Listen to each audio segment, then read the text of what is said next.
Hello and welcome to The Real Deal, a Real Madrid podcast, the Friday show with me, Jarod Hector. I'm joined as always by Loconte. What's up, my guy? Yo, what's up?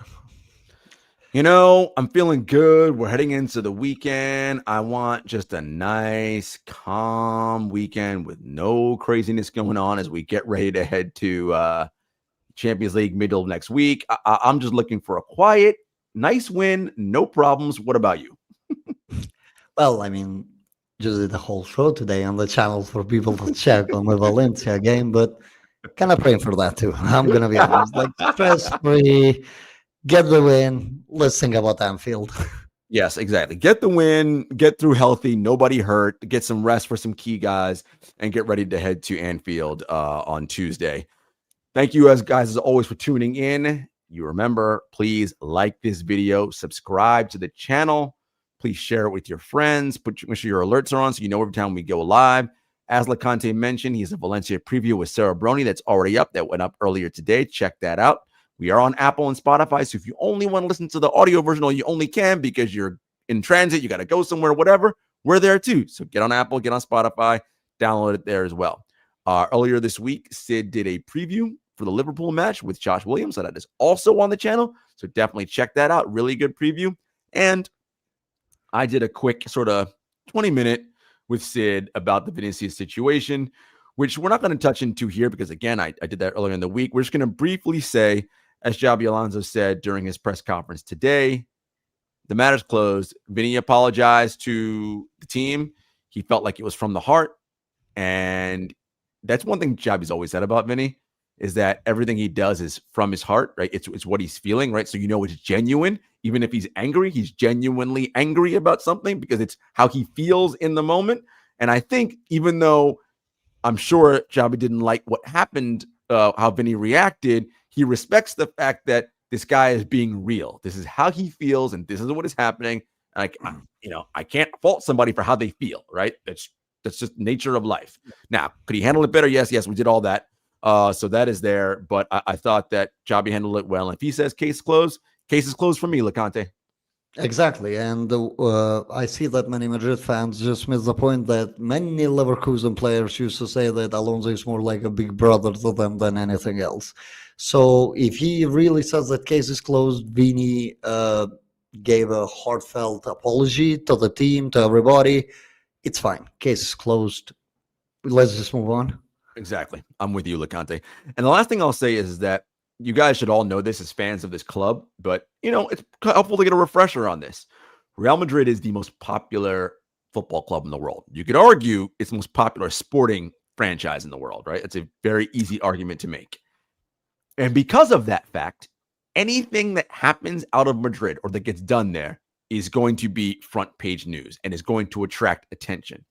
And guys, we are in the attention economy. That is what aggregators, news outlets, even reputable ones, that's what they do. They are all fighting for clicks and attention. And if you put Real Madrid in the headline, it's going to get attention. I was joking to Loconte offline. If you just say, oh, Florentino Perez has a booger in his nose, I'm telling you, it's going to do ridiculous numbers because it's Real Madrid.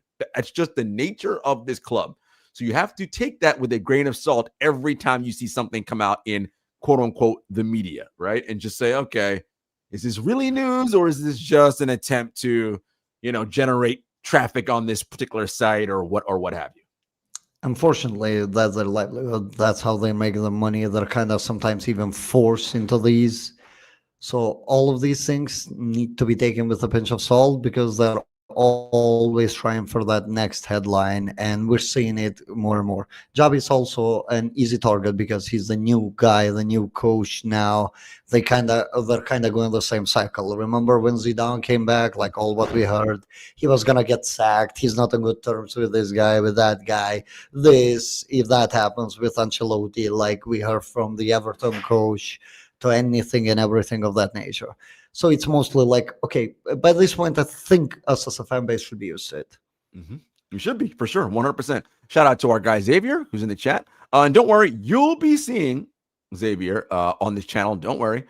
We are breaking up this Friday show into two separate shows now, just because we got some feedback from you all about how the formats of the show could go. So just give us some time to kind of get our bearings set, but we'll continue with the mailbag portion and then a more news media, newsy portion, and then potentially some Real Madrid history. Shout out to Xavier, who said that the Spanish media asked him, Xabi Alonso, 4 times about it. He did an excellent job in the interview. Yes, as Loconte said, sometimes got to remember, these people who work for papers and other outlets have editors and bosses above them who tell them, I need you to get video about X or get a clip about this. So they have to ask these kinds of questions, right? Because again, as Loconte said, they want to generate that next headline. It's going to cause 10,000 clicks, 100,000 clicks, 1 million clicks, whatever the number is they get that they use their metrics on. That's just the nature of how things go. But let's get into some mailbag stuff, Loconte, because we got a lot of interesting questions this week, and I'm excited to dive in. Thank you guys all for sending these questions in. Please continue to do so, and we will answer them on the show. Our first one comes from a user on Twitter, T4Sif, is what I'm going to say because I don't know what he's trying to say. Do Madrid really need a midfielder? And if yes, what kind of profile? Is it about a 6 or an 8? And who loses position if we buy?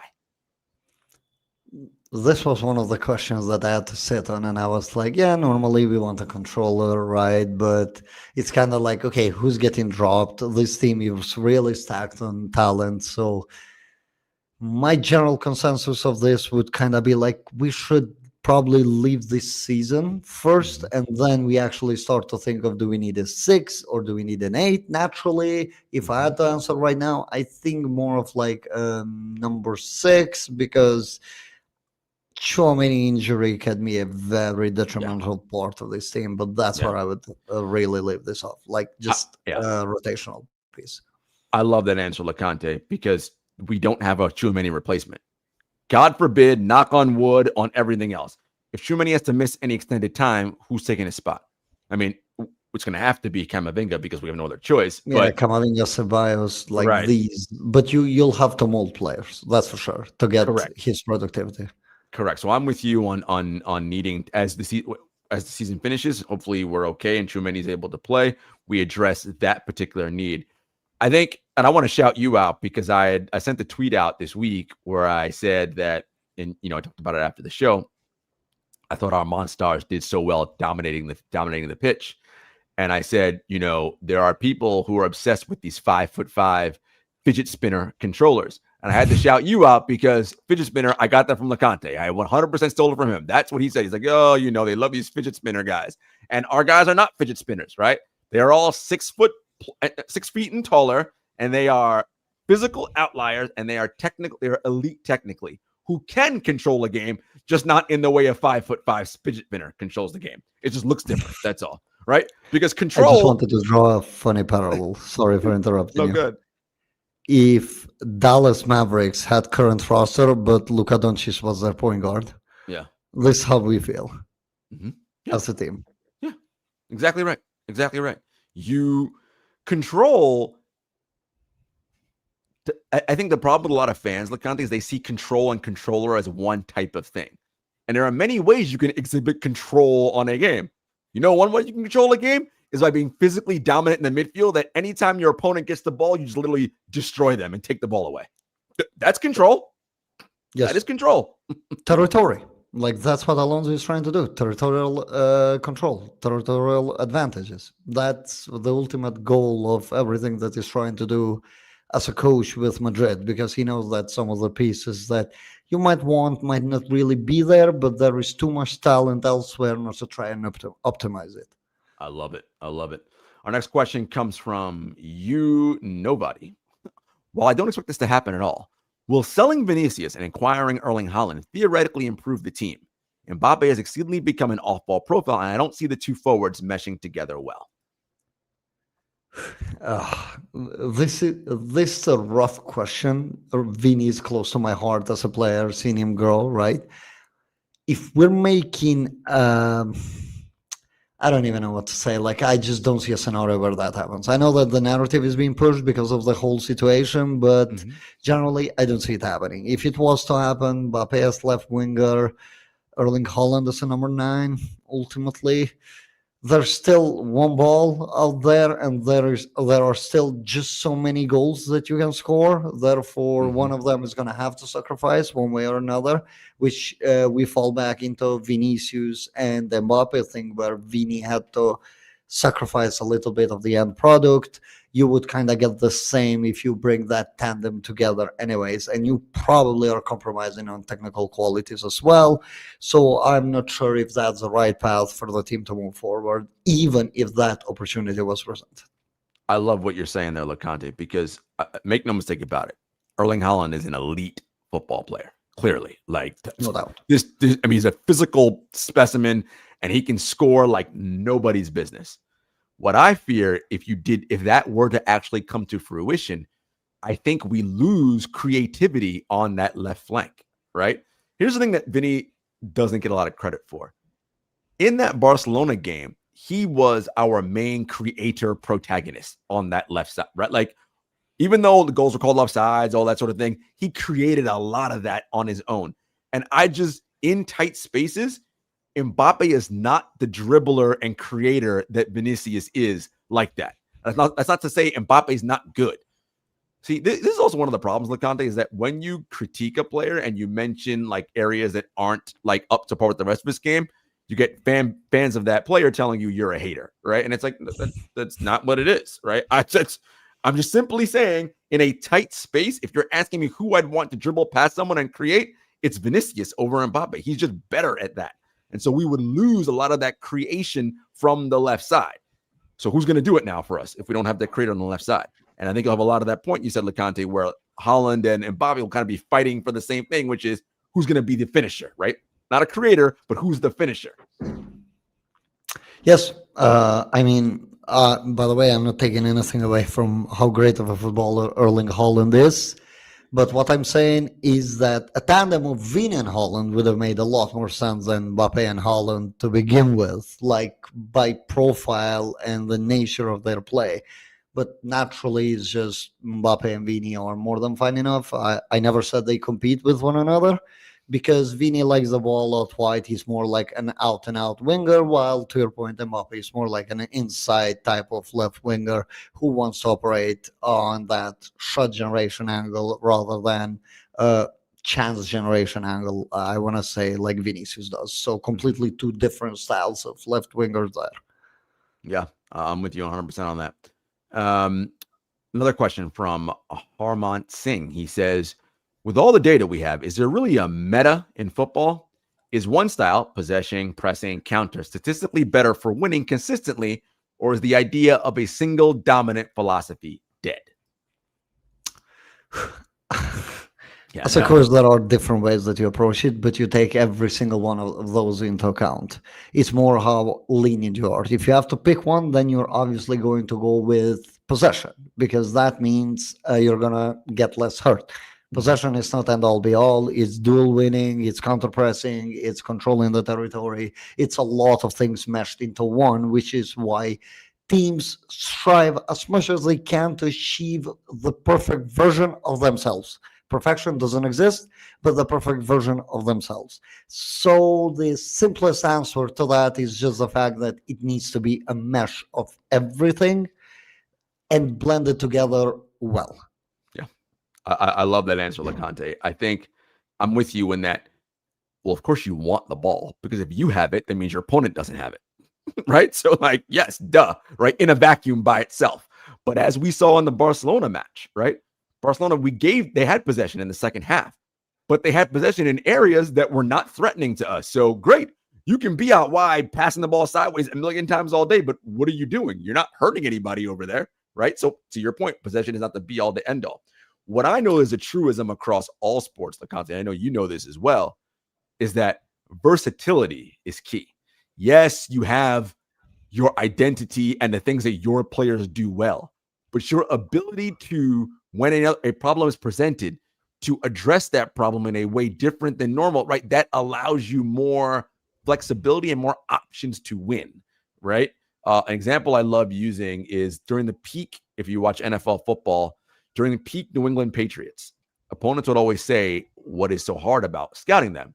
And they would say, well, when you scout the defense, it isn't that we don't know how they like to play defense. It's that they morph into whatever you do well to take that away from you.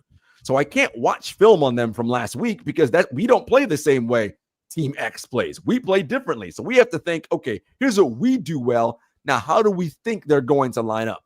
This is something that you and I talked about, Loconte, when there's a lot of film out on Real Madrid where you see 4, 5, 6 different styles. Well, you can't prepare for 4, 5, 6 different styles with only 2 days of rest. So that puts Madrid at an advantage. So you want to be versatile. Yes, true to your identity, but have flexibility within that.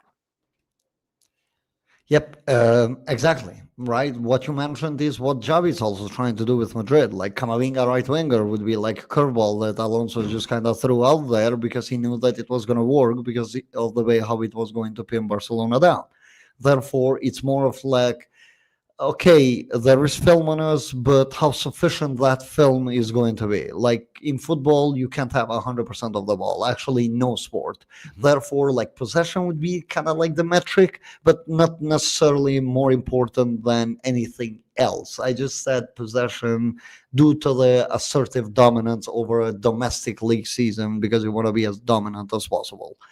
But overall, you just need that versatility. You need to sometimes be able to sit back, and you need to sometimes be able to press high, gain that territory high, and win. It just depends on your opponents. You need to do it all.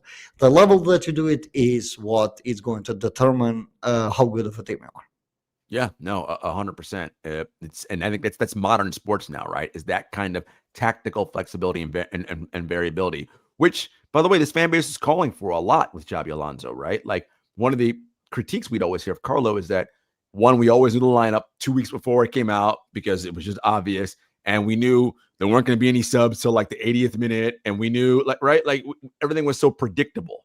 With Xabi, it's been it's been very unpredictable, right? And he's making adjustments not only at halftime, within the same half, right? He'll be like, no, I need you to drop lower. I need you to pinch in. Like it and I think that, again, that kind of flexibility and variability can only make you better, right? It gives you different options. So, I have a plethora of different things to go to if our main thing is not working, right? Again, all with the idea of, but we have a structure and a base, right? Which is out of possession, we work hard to get the ball, right? All those things are true. That maintains, that is always there. And then off of that, we do various different things. Exactly. Like, since he's the topic, let's just go over it. Vinicius being taken off on El Clasico was absolutely the right decision from a tactical perspective because we were getting hammered down. Now people got to see film. I defended it even on the live show, if you remember the sub. But I'll say now there is film to justify what we were seeing, that Vinicius was doing some of the things wrong. Therefore, Alonso as a coach was justified to take that decision. So it's just as simple as that. As you said, you need to be effectively utilizing every tool that you have. That's how you win, man. Listen, we are trying to continue to win at the highest level. And one of the things I always say about Madrid fans is that our history spoils and blinds a lot of the fan base. Just because we are the most winningest club doesn't mean we are automatically guaranteed to do that just because we're Real Madrid. Like, we don't just wake up and say, oh, we win now. That's not how it works. Like, the talent's too good, and there are too many other clubs with a lot of money, with good coaching, with good sporting projects, right? So we have to be also elite in our tactics and what we do, right? That's how we're going to continue our dominance in Europe and in domestic pivot that we needed to take. 100%. I'm with you. Question here from Magnus. Can you talk about Real Madrid suing UEFA for 4.5 billion? Do you think we'll win the case? I think we have a good chance of doing so. So neither Loconte or I are lawyers, so we're not really going to get into, are we going to win the case or not, or all of this. What I will say is there's too many things. What I will say is this, though, Loconte. I understand Madrid's position in this whole thing, right? Florentino creating the Super League, because in his mind, Real Madrid, we are the biggest brand, so we should get the majority of the money. Now, whether or not I agree with that is a different story, but I understand his argument that he is making, okay? I don't know, though, Loconte, that going to war basically with every major body in the sport is necessarily a good thing. Now, if it turns out that we're able to pull away and do our own league, then fine, then it works. But if we're not, what I worry about is, because look, people are human, right? We know this. I'm worried about the potential backlash we could face, right, for doing these kinds of things. Look, let's not act like sports is this pure environment where only good things happen. We know people go out for retribution and will find ways to do so, whether that be calls going against you, whether that be bad draws, whatever it may be, right? Those things are possible and can happen.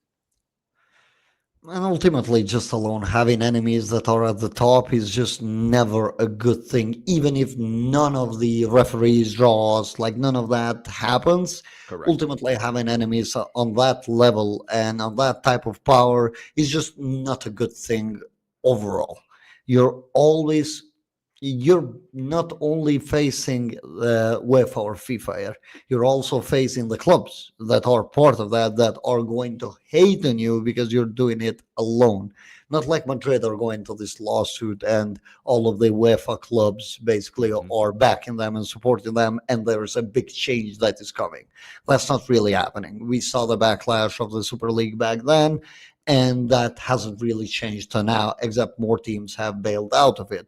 It did bring a difference to the Champions League, but added more games to it. So I don't know how good the impact overall of it was for the health of the clubs, because to my awareness, don't quote me on this, to my awareness, I don't think that the money being shared, which was the main thing of the Super League, has actually changed. The way how the distribution works, I don't think it's changed. So with that being said, I don't think that Perez achieved his goal, and making an enemy out of them, especially with the club, because somebody else is going to have to take over the club at some point post that. And do they have to fix the relationships? Or are the relationships going to be way too broken?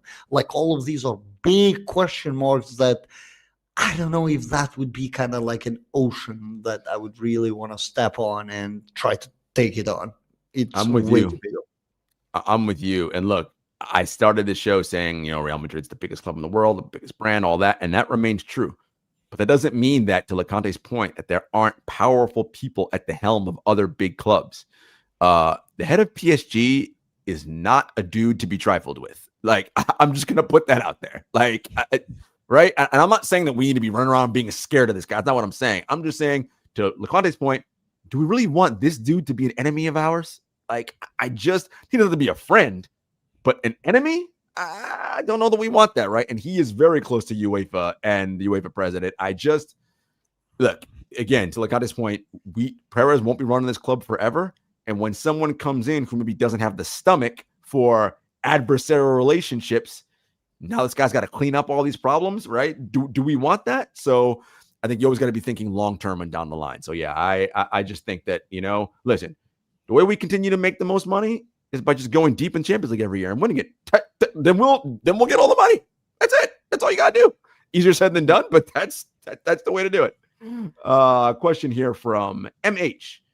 Do you think we're going to stick with playing 4 midfielders in big games going forward? What are the advantages and disadvantages of deploying a midfielder as a winger compared to a pure winger? So if we're taking La Liga into account here, that would be Atleti and Barcelona. So we have seen 4 midfielders in both. Obviously, very different variations in both of the games, but the approach was with 4 midfielders. I don't think it's always going to be that, but since he went with that against Barcelona, who are known to be a bit weaker on the sides, well, I would kind of expect that you will see some version of 4 midfielders. Doesn't necessarily mean always, but I also think that right wing Franco Mastantuono is great, but there is also growth that needs to be done with him. So with the turnovers and everything, which Javi more trusts those other guys on this case. So for time being, I think 4 midfielders is going to be how he's going to approach the games. And also Mbappe's and Vini's talents just enabled that way more. And a midfielder on the right like Camavinga as opposed to a pure right winger. What are the pros and cons of that?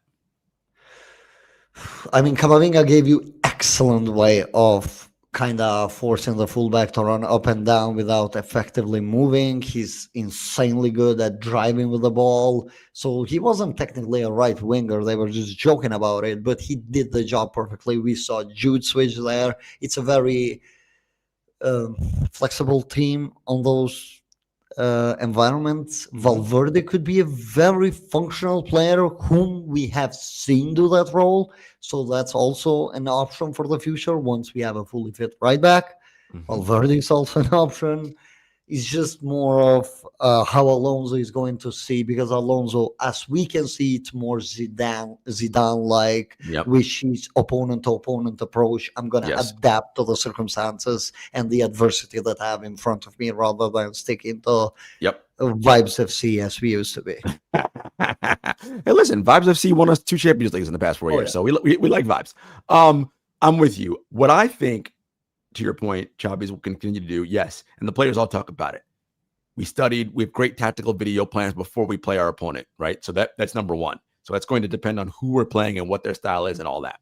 2, what I think Chavi's going to come to realize, and I think he's already realizing over time, Loconte, is that I got to find a way to get my Monstars on the pitch at the same time. Because when those dudes are on the pitch at the same time, and even that includes Valverde, even if he plays at right back, that gives us such a, yes, physical advantage, but also an elite technical advantage. Yes, as I said, they're not fidget spinners. But, hey, man, go do a compilation highlight of Camavinga in that game. He was doing moves in tight spaces dribble-wise that could rival Vinicius. That's how good he was in tight spaces dribbling. So I think he's going to figure out, how can I get these 4 dudes on the pitch as much as possible? Now, it may look different from time to time because of a variety of reasons, right? Who we're playing. Does Valverde have to play right back? Is he going to play whatever the situation may be? Or am I going to put Camavinga up at right wing one time just to see what it's like? But I think he's going to realize these guys give me such an advantage and I can control the game with their presence on the pitch. So again, he's tinkering, he's still experimenting, but I think we'll see that more and more over time. I would just love to add the fact that Vinicius and Mbappe are the reason why you can do it, because they just add you so much talent and diversity on the way how you can attack to the point where you're simply unpredictable. Like Vinicius is leading Europe with penalty box entries by almost triple. A lot. Yep. Yeah. By a lot. Do you know how much that is? Like, there's been plenty of football now, so there's plenty of data that we can take seriously. And Vinicius is doing some crazy numbers, which we don't speak about at all because, well, now we're not playing Vinicius hero ball, but actually things are a little bit more structured. Therefore, he's kind of confining his game into a simpler role, but very efficiently. Yeah, no, 100%. And it's also the gravity those guys draw, right? Loconte. I mean, we see it. Vinny gets the ball out on the wing. It's not one dude. 2 dudes are over there, and eyes are shifted that way. Players are leaning that way, which means what? The backside, right? Open because people are so focused over here. You get that switch play, you get a run to the right spots, and we got stuff happening, right? Again, that play that we scored a 3rd goal on that was unlucky to hit Kylian because he was in an offside position. Arda was wide open in the box because everybody's focused on, oh my God, if Vinicius beats Koundé and gets by De Jong, we're gonna have a problem, right? Like that's what they weren't worried about Arda, right? Who I would argue you should probably worry about what Arda's doing, right? But that's the beauty of having such talent like that. So yeah, having Vinicius and Kylian Mbappe allows us to do things with our midfielders. Our final question, Loconte, comes from Perneat. And he says, should we play the same lineup and formation we played against Barca versus Liverpool? They are a similar team. Same formation of Barca game against Liverpool.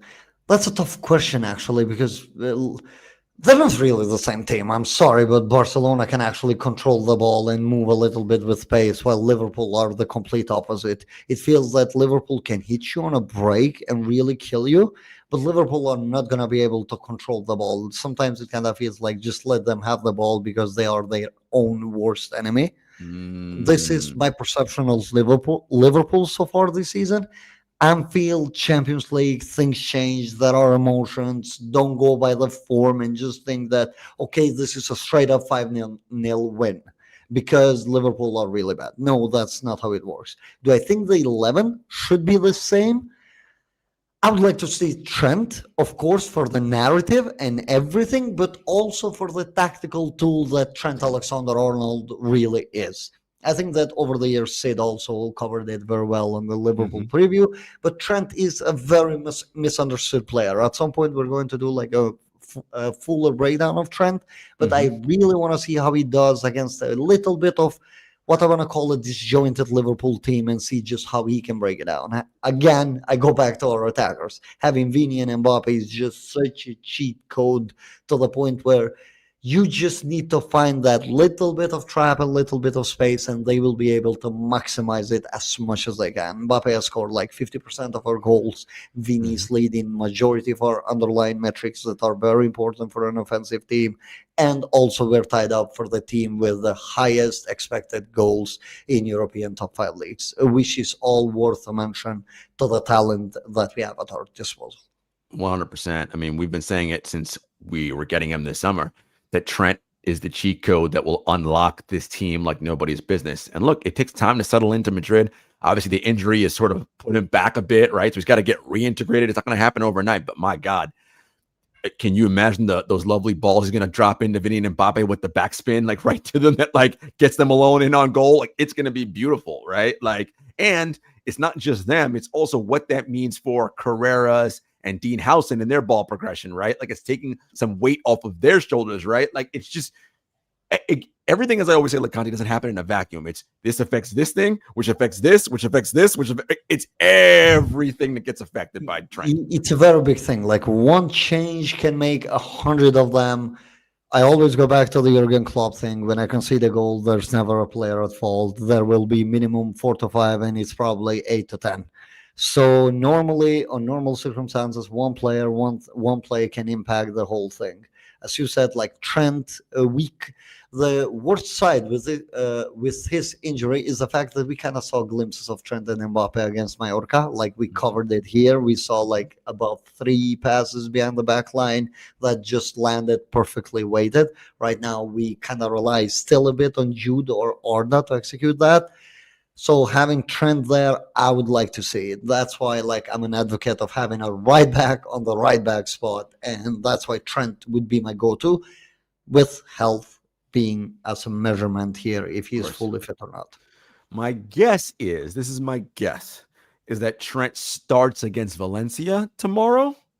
I don't know if Xabi's going to start him at Anfield, only because of, look, and I mean, look, you can argue whether it's the right thing or not. That's going to be a hostile environment for Trent. Like, every time he touches the ball, it's going to be 80,000 or whatever, just like screaming their heads off at him, saying horrendous things. Now, look, he's a pro. All elite pros deal with this shit, right? That's just the nature of the game.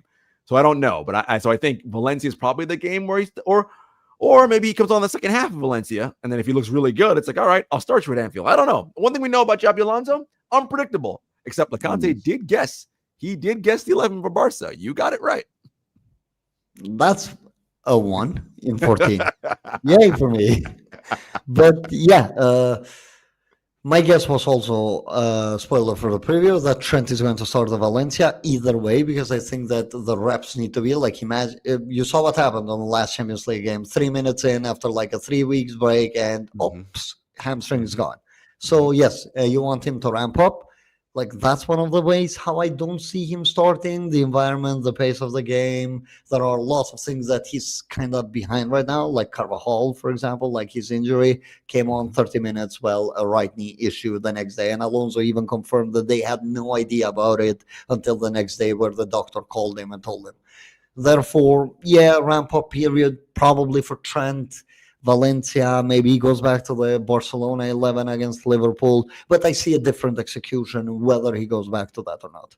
Yeah, and also if he starts Trent against Valencia, it gives Valverde rest, right? Valverde can rest and then play him at right back to start against Anfield. I think, look, what's going to be key, and I don't want to step on the preview. Everybody go check that out, the Valencia preview. It would be nice if we scored 2 or 3 goals in the first half to kind of put this game away so that Alonso can be like, all right, you can get rest.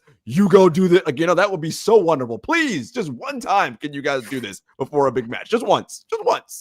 It's just funny that Alonso himself alluded to this, right? He went like, Endrick, he's in great shape on the training ground. I actually am excited about what I'm seeing, but opportunities need to come.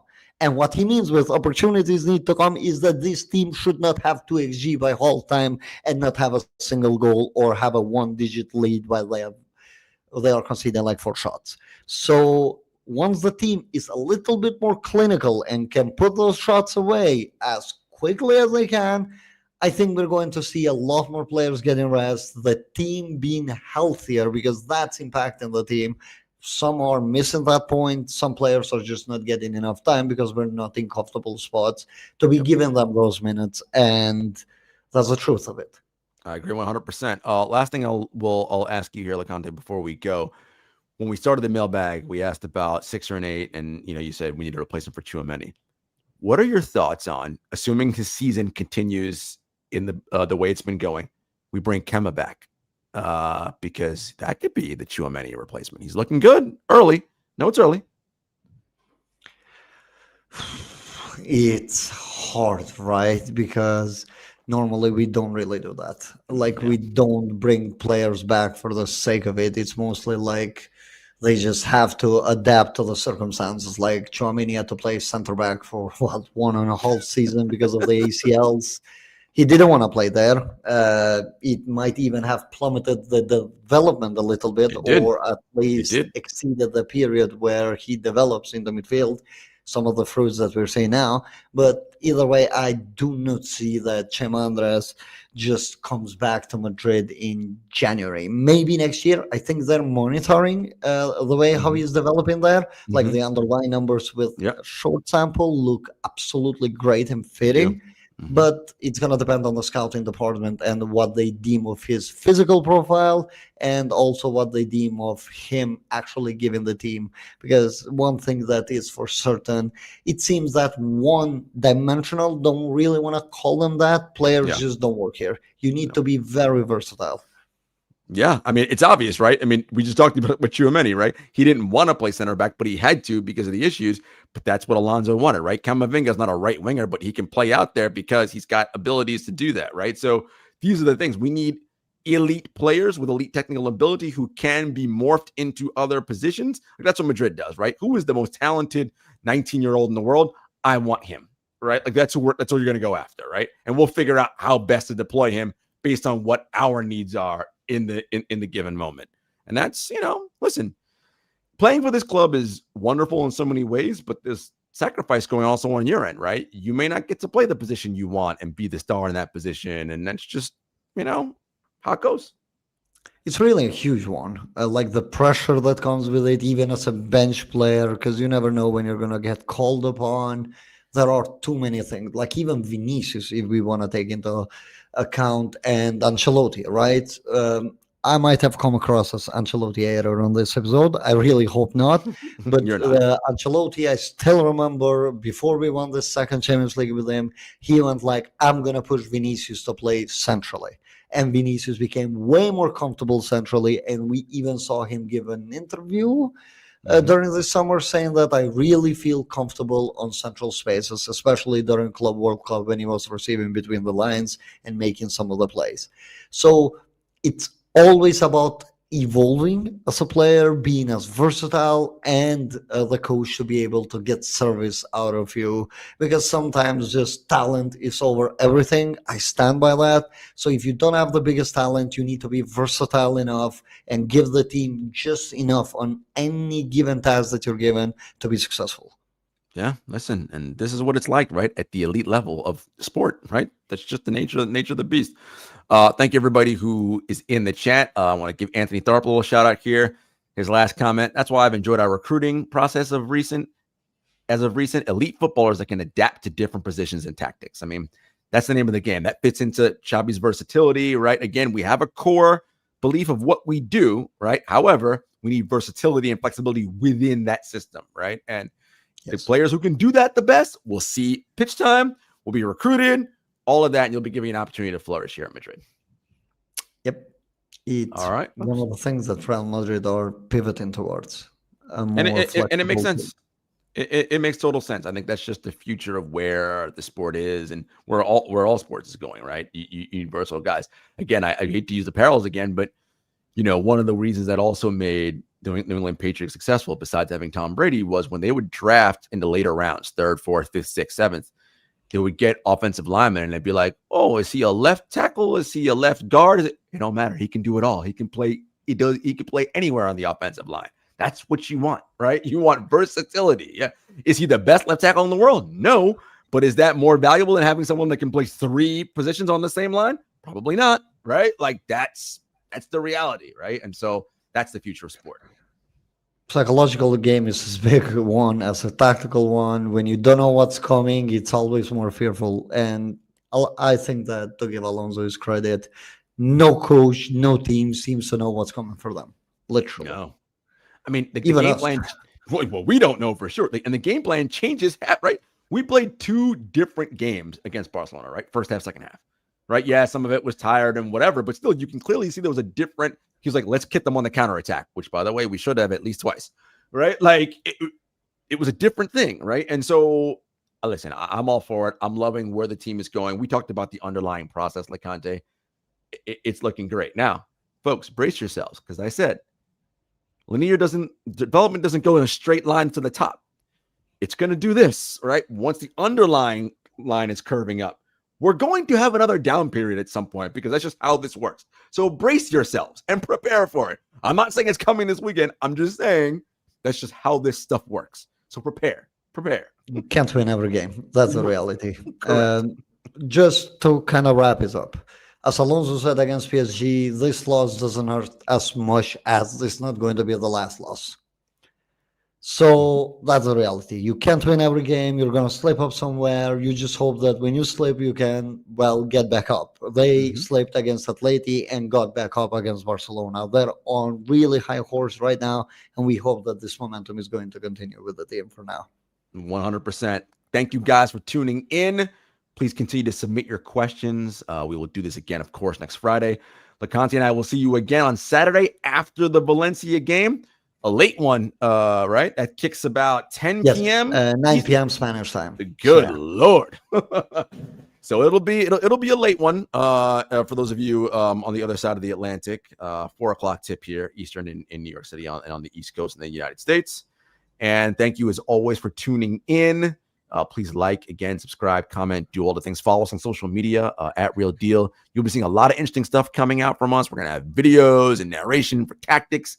We're doing it big here at The Real Deal. Just give us some time to ramp it up. We're a small team and it's independent. We're doing this for the love right now, folks. Everybody else, we got full-time jobs and other things we got to do. But we're doing our best here to give you guys continuously good content.